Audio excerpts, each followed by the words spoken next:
সকাল থেকেই পিড়ি বৃষ্টি, আর এই বৃষ্টির মাঝে যদি হয় হাঁসের মাংস গরম গরম ভাতের সঙ্গে, তাহলে তো আর কথাই নেই।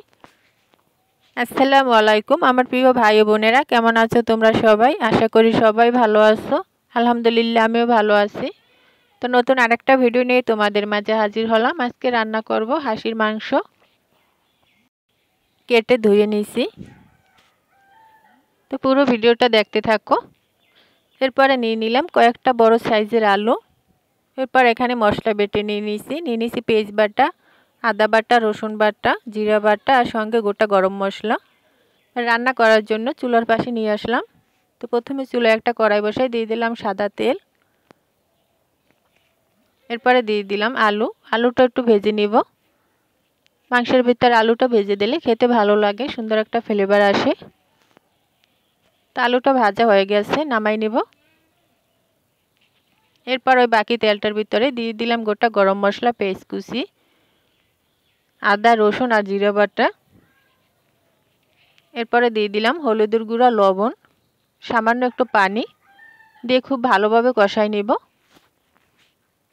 যাতে মশলা থেকে একদম তেল ছেড়ে দেয়। যে কোনো মাংসের মশলা যত বেশি কষায় ততই কিন্তু মাংসটা খেতে ভালো লাগে। দেখো মশলাটা কিন্তু আমার প্রায় কষানো হয়ে গেছে, একদম তেল ছেড়ে দিছে।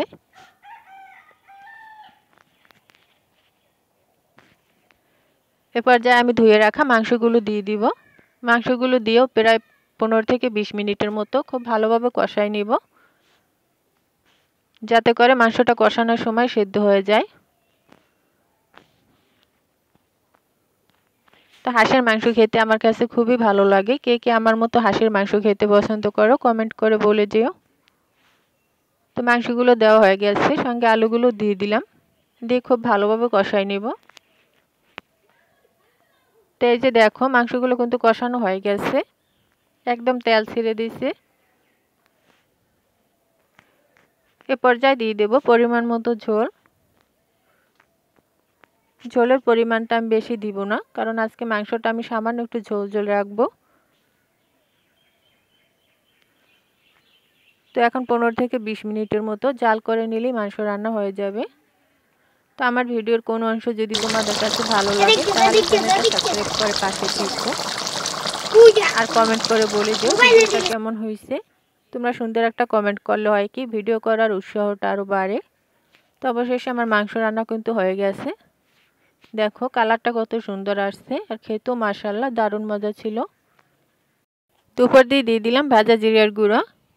তো আজকের ভিডিও এখানেই শেষ করছি। তোমাদের সাথে পরবর্তী ভিডিওতে দেখা হচ্ছে। ততক্ষণ পর্যন্ত সবাই ভালো থেকো, সুস্থ থেকো। খোদা হাফেজ।